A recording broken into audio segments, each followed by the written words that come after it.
Hello, kamusta ka? And welcome to Escabeche Podcast. My name is Sam and you're listening to episode numero 12.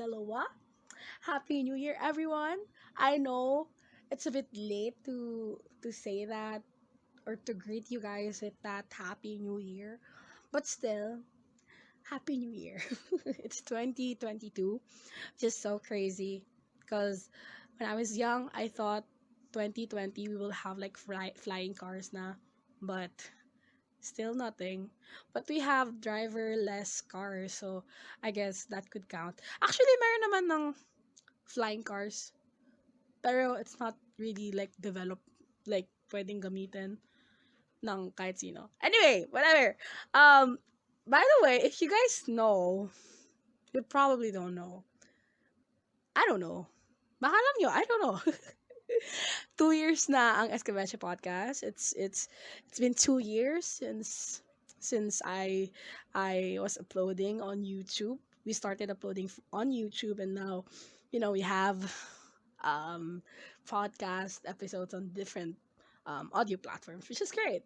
See, we're progressing, and now we're entering the third year of the podcast. Actually, kasabay natin yung pandemic eh. Because I don't really know if it's counted ha, kasi 2020 nag-start yung podcast, and then like nag-upload ako hanggang March and then after March no more. It's a long story, but whatever. And then 2021 I started uploading again, and I was continuously uploading for ilang months din eh. Basta nag-stop ako mag-upload, I think September ata. And I really hate myself for not uploading, guys, because you know, my goal lang naman is to upload once a month, and it was really hard for me to upload. I feel like I couldn't like produce genuine episodes. But you know what? You guys don't care. But I'm just saying that wow, we're entering the third year of the podcast, but not really, since hindi naman kompleto yung pag-upload ko per year. But hopefully this year makompleto natin, and I hope ma-upload ko tong episode na to, because I'm not gonna edit this or anything, and because it's literally October 31 as of the time I'm recording this, and it's like 10 p.m. Because I've been avoiding to do this. I don't know why. I mean, it's on my to-do list like every day, like kunyari, di ba? Monday, okay, record podcast. Tuesday, hindi ko nagawa nung Monday, so ililipat ko sa Tuesday. And then hanggang pumunta na siya sa Monday ulit, nang hindi ko pa rin nagagawa. Ganun yung nangyari, I swear. But anyway, kasi, wait lang, okay, let me just explain myself. I had COVID. I mean, not really sure, pero, symptoms and everything. And one of my family member actually tested positive. So it was really hard for me to, to function. And it was my midterms week. Buong January, ang dami kong ginawa. And then, I had asthma after the COVID. Like, I don't know, like, I was sick nung may COVID ako. Pero, days later, parang okay ako. And then, furthermore, days later, bigla akong nagka-asthma. And then, it was really hard for me to speak. And, wait lang let me just say that I tried recording a podcast. Like, I legit had, like, parang siguro mga 10-minute na episode, ganun. Pero bigla kasi akong na-cut off. Basta. And I decided not to upload it. Because hindi siya kompleto and it was bad. I'm not saying that this is good, but, it was bad. So, anyway, I just want to, like, talk about, literally anything that is on my mind. And I know I'm gonna name this episode Am I Luisa Madrigal? I don't know if you guys watch Encanto, but I'm not gonna spoil it to you. But I guess TikTok, maybe you've seen like clips from TikTok, and yung TikTok na yung nag-spoil sa'yo, and I guess hindi ko naman siya i-spoil, okay, so hindi mo pa napapanood, it's okay. But if you just search online Luisa Madrigal, just by looking at her physical appearance, parang you had an idea, parang ganon. But I don't know, is it a spoiler? But okay, whatever. Okay. If you don't wanna be spoiled, I guess don't watch this. I mean, don't listen to this. But it's not really a spoiler. Parang I think it's a common knowledge when I watch the movie. I knew, parang I had an idea who Luisa Madrigal. Of course, I don't know her name by the time I was watching it. Like, I just know na she's the strong girl, gano'n. Kasi nga, I saw it all over TikTok. Anyway, okay. I just want to talk about the pressure in New Year's. Because, cause ito ha, kasi I watched some of the, what do you call this? Some of the past episodes of Escabeche. Kasi, sabi ko talaga ba, 2 years na yung Escabeche podcast. Wow. And every year talaga, nag-upload ako January. So, usually, what I talk about on January episodes is New Year's. And, wala lang, parang, I used to be so pressured about New Year's, like writing my New Year's resolution, or I'm planning to do this and that. Like, by the time, okay, wait lang. Siguro mga December, no? I have like all these plans for the New Year's kasi New Year nga. And I get to be overwhelmed by the things that I've planned, and I ended up not doing it.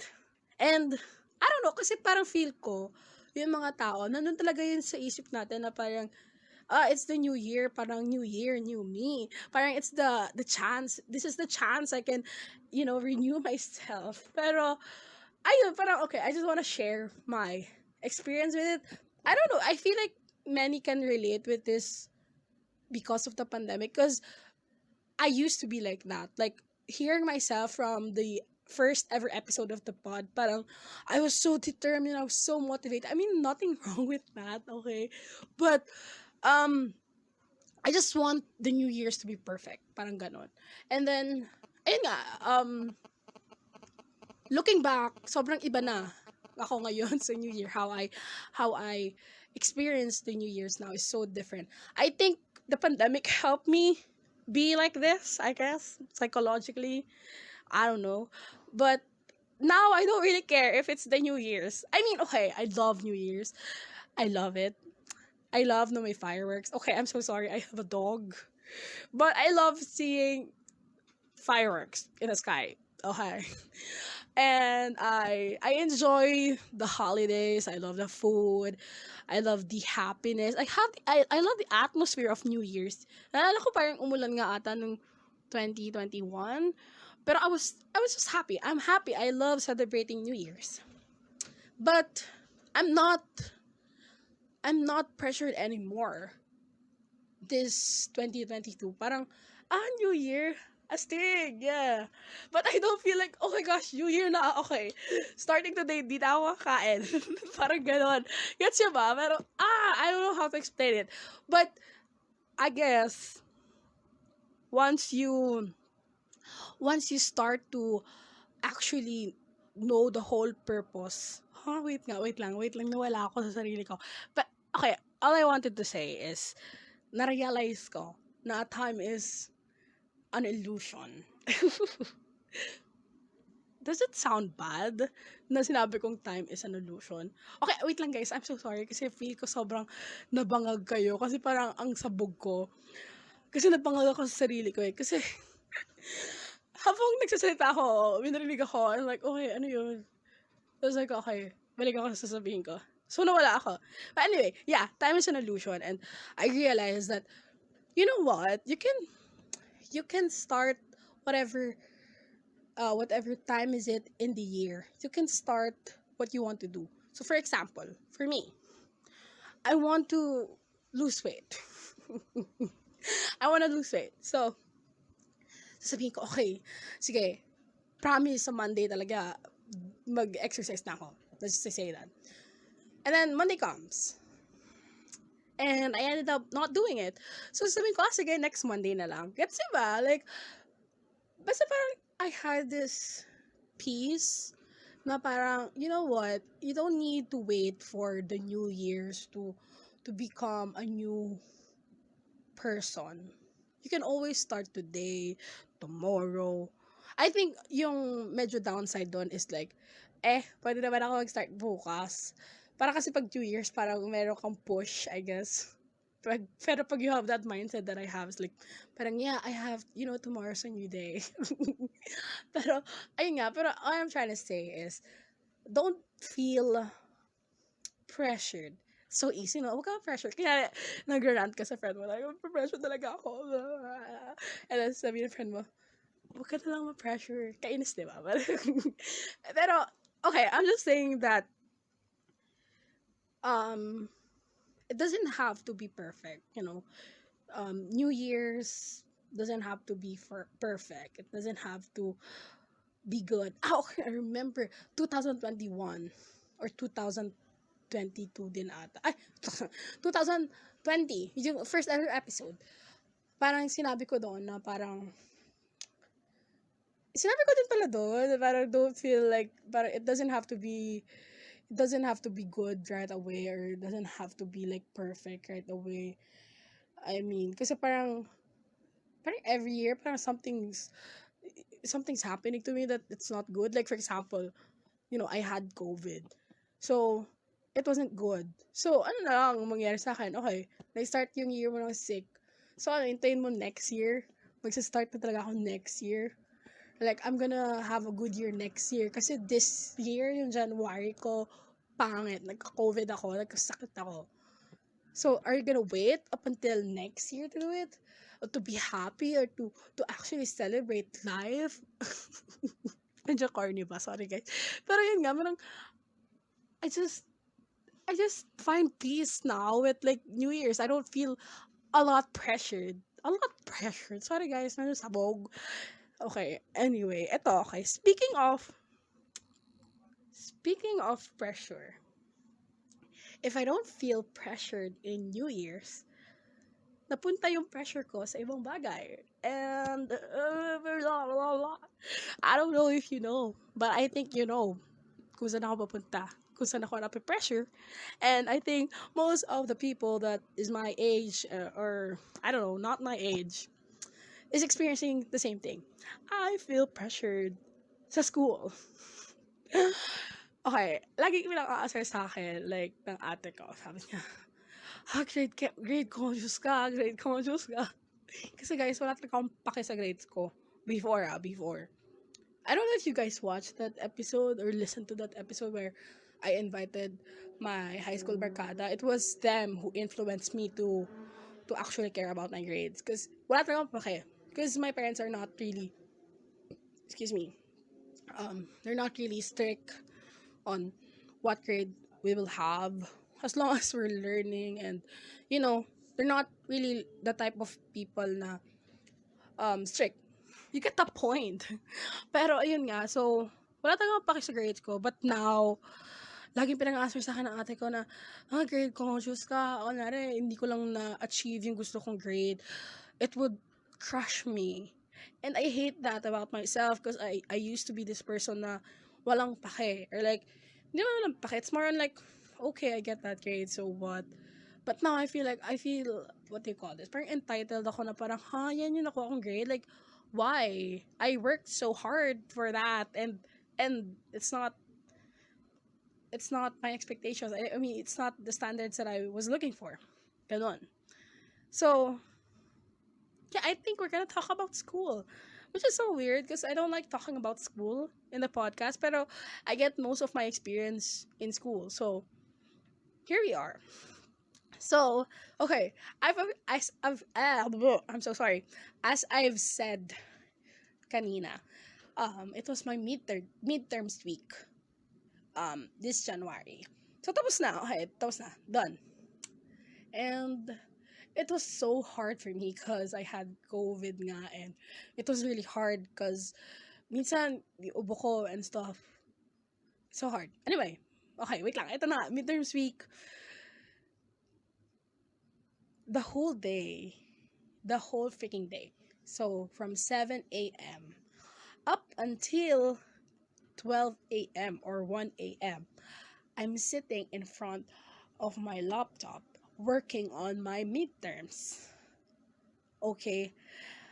And I was so sad during these times kasi parang grabe, na-miss ko na yung air, na-miss ko na yung labas, na-miss ko na yung grass, na-miss ko na yung friends ko, namimiss ko na manood ng series, namimiss ko na, basta I miss everything during these times. And I, I just hate the fact that I spent so much time in front of a laptop to learn, quote unquote, learn. And I was just so sad because parang feel ko, parang during these times, parang, is it really worth it to do this?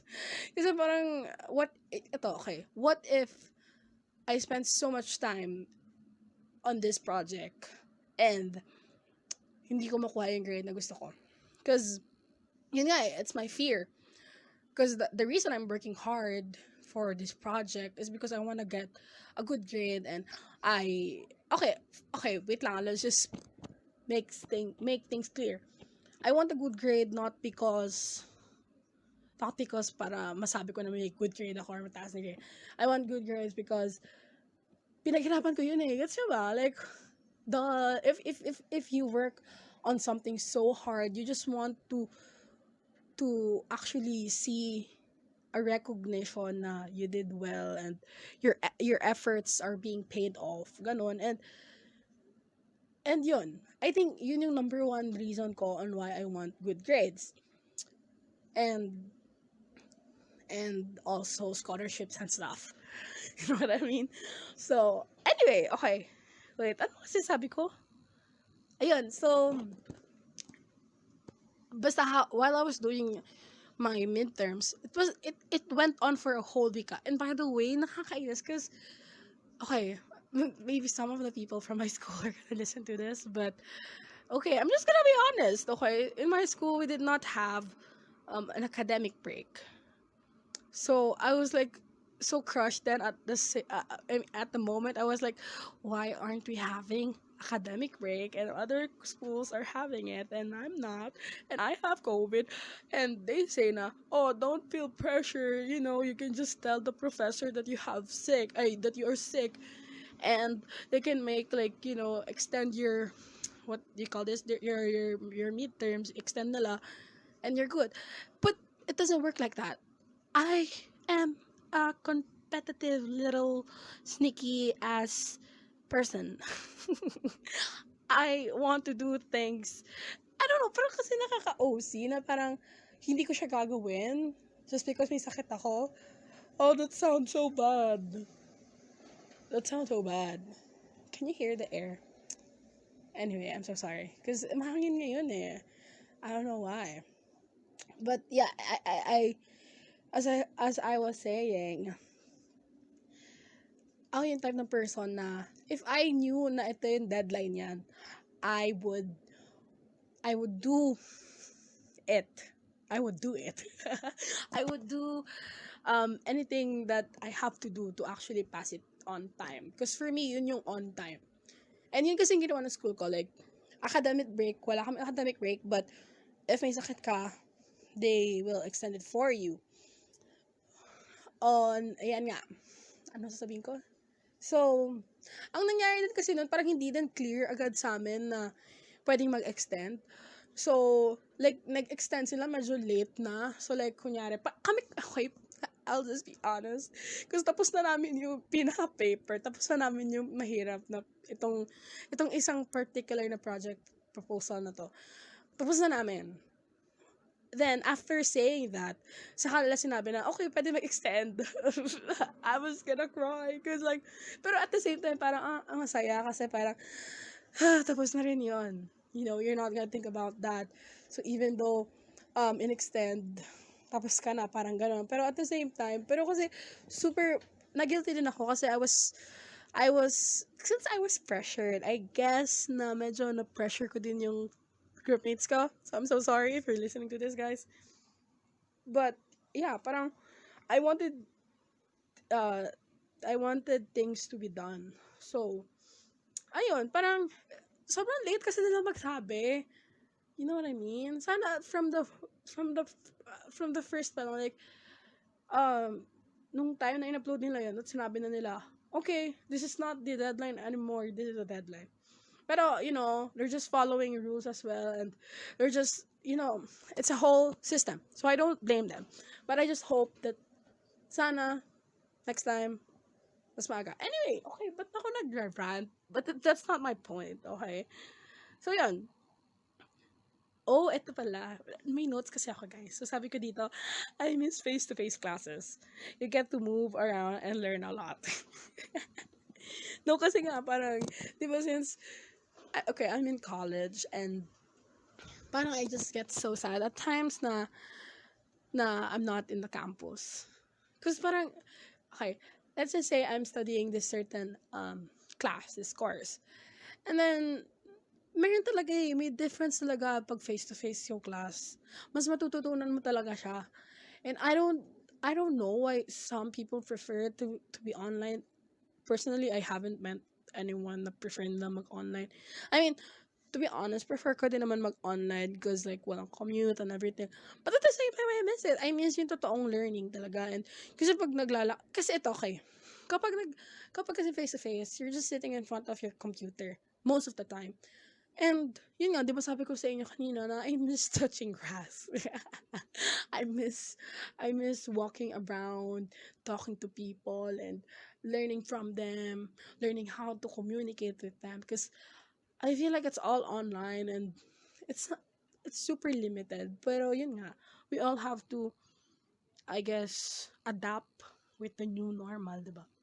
Pero I don't know, it's just a thought that I really miss having face-to-face classes. Though, okay, first of all, I know, okay, ngayon, January 31, I know I will look back to this episode, to this podcast, na kapag nag-face-to-face, pag nag-face-to-face classes na, I will look back onto this podcast, this particular episode. Sorry inulit ko lang.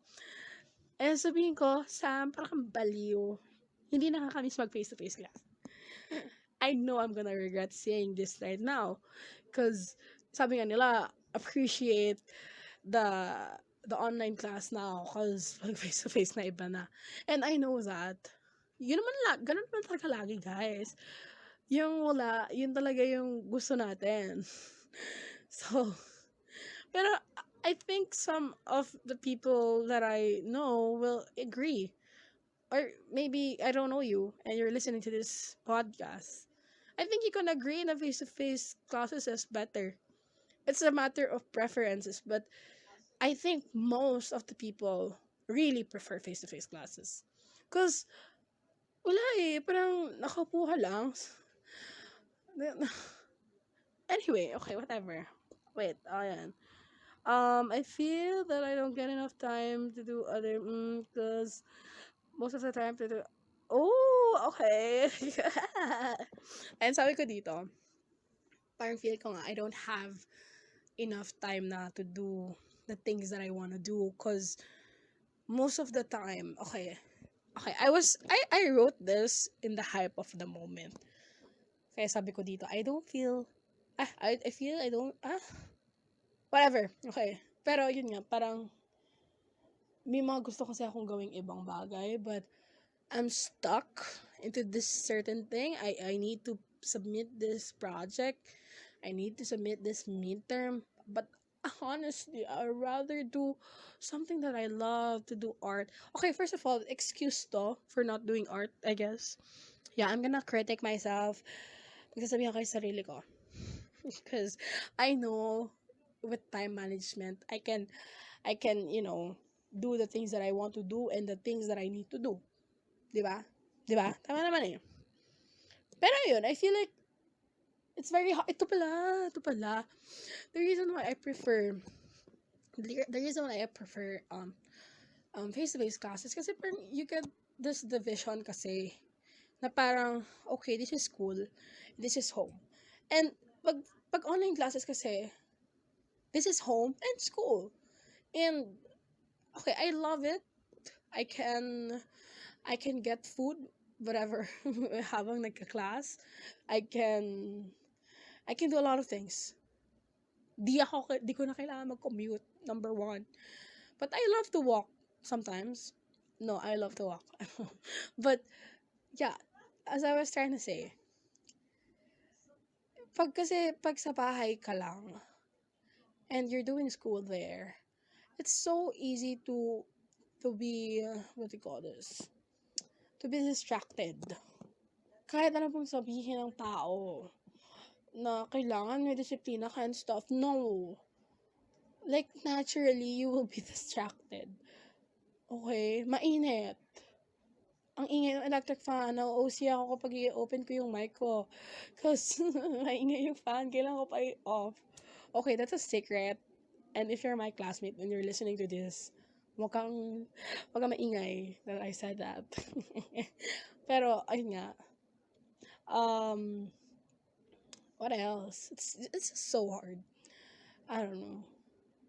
Okay, first of all, I had so much in mind to talk about face-to-face classes.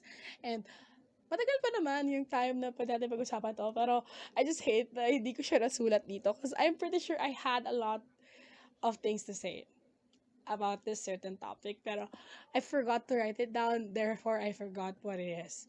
So, okay. Why am I procrastinating? Naka-caps lock, sabi ko dito. Sabi ko pa dito, nagana lang utak ko sa gabi or pag malapit na deadline, bro. Because, okay, ito, I don't know if this is just me, but, yun nga, nagana lang yung utak ko tuwing gabi. The creative juices comes out every night. Like, pag malapit na yung deadline, like ilang hours na lang before the deadline ko makikita na, ilang hours na lang before the deadline ko maiisip yung mga ideas for this paper. Pero, okay, I found this parang TikTok video. Diba TikTok video is so helpful? Kahit it's not credible, pero it's influential. Pero parang it says there that the reason, it's not about motivation, it's not about you being distracted daw. It's about parang the reason why we continuously to procrastinate is because parang we fear, tama ba? Nakalimutan ko na. We fear the idea of doing something that is hard. Guys, I'm so sorry. Nakalimutan ko yung main point. Pero basically yun eh. Parang the reason why you kept on avoiding on doing it because you can literally do it. You just have to be alone. You just have to be alone with your thoughts. Therefore, you're scared to be alone with your thoughts. Because, nakalimutan ko na yung point. Pero I hope you guys know that TikTok. If not, just send a message or, I don't know, just tell me. I will find the TikTok for you and I will send it to you. And I'm so sorry kasi sobrang weird na sinabi ko pa siya. If hindi ko naman pala madideliver ng mga ayos. So, I'm so sorry for that. So, yun. Oh, ito pala. I have kwento, guys. So, di ba sabi ko sa inyo, I was working so hard for this certain project. Okay. And it was really hard kasi it was a group project. Blah, blah, blah, blah, blah. So, lumabas na yung grades namin, like midterm grades. And then, this subject, I got a low grade. For me, it's a low grade. Yes, it's a low grade. Whatever. I'm not gonna say what grade I got. But it was a low grade. And it was very unexpected. So I was really mad. I was so sad. I was mad. I was sad. Because I worked so hard for this certain subject. And grabe, and bakit hindi man lang ganito yung nakuha kong grade? Like, for me, okay, may paki ako. Okay, ito, magagawin ko. I care about my grades. I don't want to be a grade conscious freak, but sometimes I can be. But, okay, as long as I'm getting the grade that I deserve, okay, that's not that bad because like sometimes I don't deserve a high grade and some professors are like so sweet that they still give me high grades. So I'm not gonna say that I deserve, okay? It's more on like, ba't ang baba? Yun na lang sabihin ko, ba't ang baba? Ba't ang baba ng grade? So yun nga, lumabas na yung grade. I was sad, I was mad.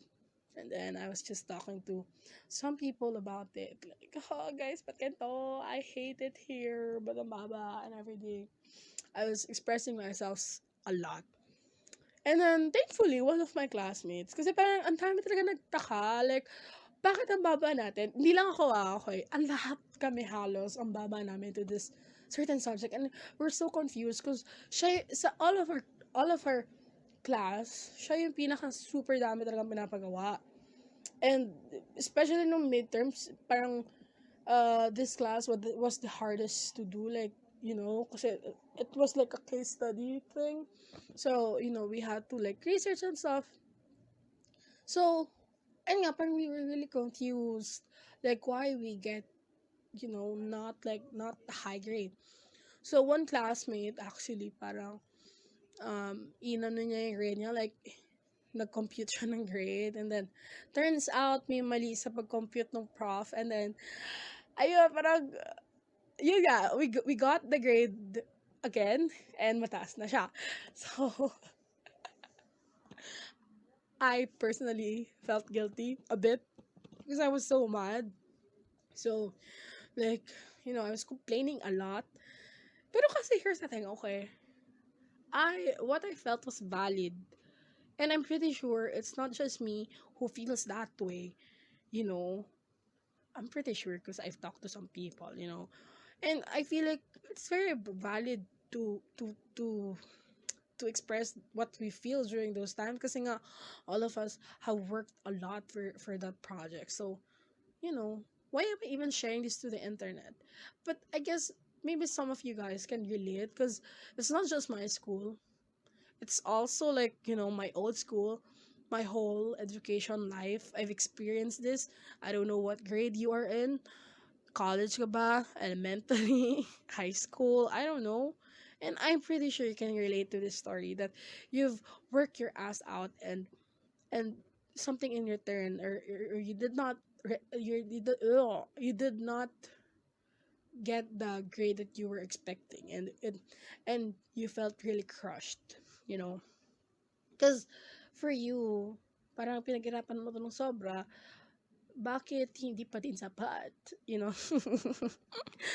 pero ayun, ito, I guess this is like our ending thing. I don't know how many minutes we are recording, but okay, I think it's 31 minutes. Grabe naman, dami kong sinasabi.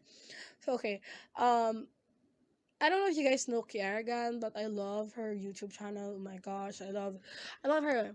I love her IG. And, okay, I hope we can still be friends if you're listening to this, because parang ang weird, I'm fangirling. Pero, parang nga, Kiaragan said, na parang, she's very, din kasi, very, like, she cares about her grades and stuff like that, and she was explaining to one of her videos na parang she made this this parang 2021 recap, ganon. 'Di ba sumikat 'yon, like sa IG Reels and TikTok, sumikat 'yun, yung parang recap ng year mo. And as she was making it and finished it, yung pinaka-happiest moments niya daw in 2021 and in those videos was not doing schoolwork. Walang kinalaman yung schoolwork niya doon. I mean, of course, some moments, I guess some, pero most of the happiest moments in her life did not include academic stuff. So, parang naging wake-up call daw yun sa kanya. Okay, I'm not sure if I'm using the right words. But like, yeah, parang naging wake-up call yun for her, that you know what, just let loose sometimes. So, parang we care about our grades so much, or we want to excel in this certain thing so much, and we forget to actually live it. And and if you're here in the podcast for a long time and you listen to some other episodes, I said that um one of the important things that I genuinely live for, I guess, is living in the present. And I forgot, or I forget to do that during those stressful times. For example, my midterms week. Just live in the present. Enjoy it. Huwag kang ma-pressure. Kahit nakakainis yung term na yun, huwag kang ma-pressure. I guess I'm just saying that to myself. I can be harsh to myself sometimes, so, if you know. You probably don't, but.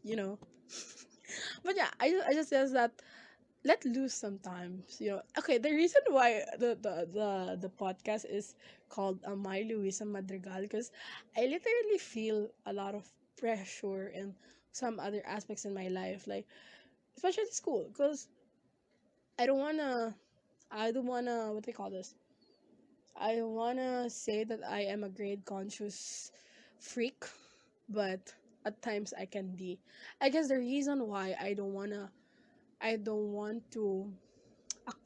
what do you call this? I don't want to say that I am that. For starters, I am not. I am not. But siguro the reason why is because I'm scared, okay? This is gonna be like emotional, guys. Hindi man emotional. I mean, this is just personal stuff. And one of my resolution, not just for the New Year's, for my resolution every day, especially for the podcast, is to be transparent with you guys. Because I feel like the whole purpose of this podcast is to be transparent and to actually connect with the people and to actually um be be a friend to some of you guys who I personally don't know, or probably I do, to actually, parang makarelate tayo sa isa't isa, because I think people are here in this world to for each other. So why am I gonna be scared to tell you what I feel? Or kasi parang it's this comfort din na parang comfort yan na alam mo you're not alone. I don't know, I just love to hear then kasi sometimes that I'm not alone, na hindi lang pala ako yung nakaka-experience nito.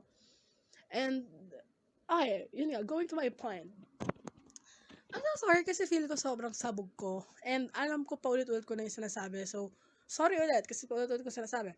But anyway, ayun nga, parang the reason why I don't want to brand myself as a grade conscious, because I feel like even though I do the things na, like, I do my best at school, like, kahit, kahit magsunog ako ng kilay and everything, and hindi ko nakuha yung grade na gusto ko, parang, I will feel so down.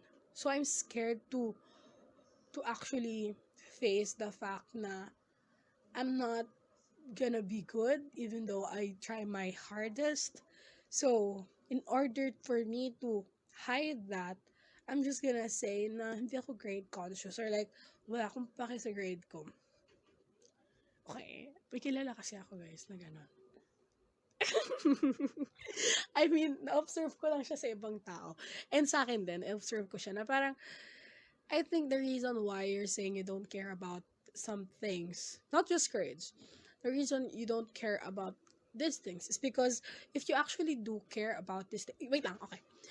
You actually care about these things, but you're scared to admit it, because once you admit it, it's like telling to the world that you actually do care, and if they don't care, medyo nakakahiya yun for you. Gets nyo ba?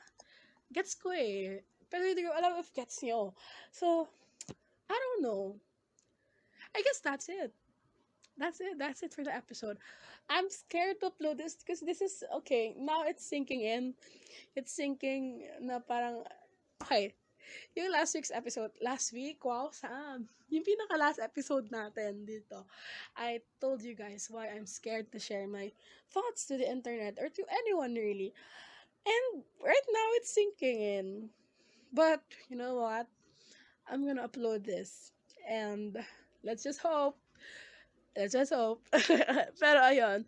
I just want to remind everyone that it's okay if hindi perfect agad yung year mo. You can always start tomorrow. Tomorrow's a new day. And don't forget to live in the moment. If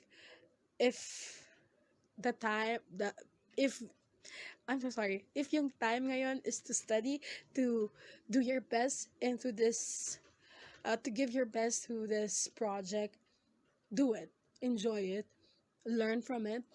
You know, don't think about what you're not doing. Kasi, if, parang, okay, if I'm gonna do this project, I'm gonna think lang, parang, oh, gusto ko mag-Netflix. So, habang ginagawa mo yung project na yun lang yung iniisip mo. So, it's gonna be hard for you to actually enjoy it because you kept on comparing it to Netflix, but you don't see the beauty of doing the actual project. Okay, for me, I enjoyed doing that project. I'm gonna be honest with you guys. That's why I took it personal when I got a low grade because I did my best. You know what I mean? So, pero I got high grade after my classmate talked to the professor. Pero, okay, just more of the story. I'm just telling you guys. So, yun, parang appreciate the moments that you have right now. Pero probably right now you're doing something, naghuhugas ka ng plato habang nakikinig sa podcast na to. I hope not. Because if you're listening to this habang naghuhugas ka ng plato, probably naka-speaker to and some other people in your house can listen to this and it's so awkward. Or probably you're just doing some schoolwork. Or probably you're lying down on bed. Probably hindi ka nakarating sa part ng episode na to. Ay, part ng, itong dulong part ko, sobrang dami kong sinasabi. Parang 1 hour na ata ako nagsasalita. Pero, ayun, I just hope that whatever you are doing right now, appreciate it, romanticize it. Okay, don't romanticize everything. But I guess just romanticize the things that you can romanticize in a healthy way. You know, getting a drink, waking up in the morning, brushing your teeth. Parang isipin mo nasa movie ka lang. Like, ooh, I'm the main character. You know what I mean? So, yeah, let loose sometimes. Don't feel pressured. Nakakainis. Pero, nga, just, if the pressure is heavy,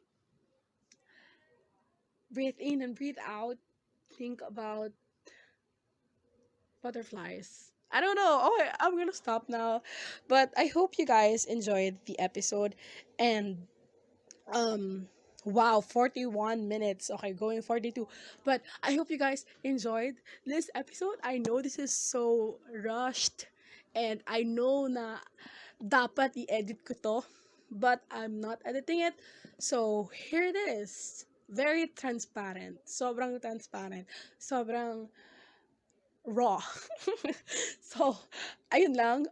If you guys have any suggestions, questions, whatever that you have in mind, may gusto kang kontrahin sa mga sinabi ko, just go for it. Just send me a message on our Instagram. By the way, it's iskabencha.ph. Yeah, that's that. And follow that if you want. And that's pretty much it. Thank you so much, guys. Bye, Momo. Aso.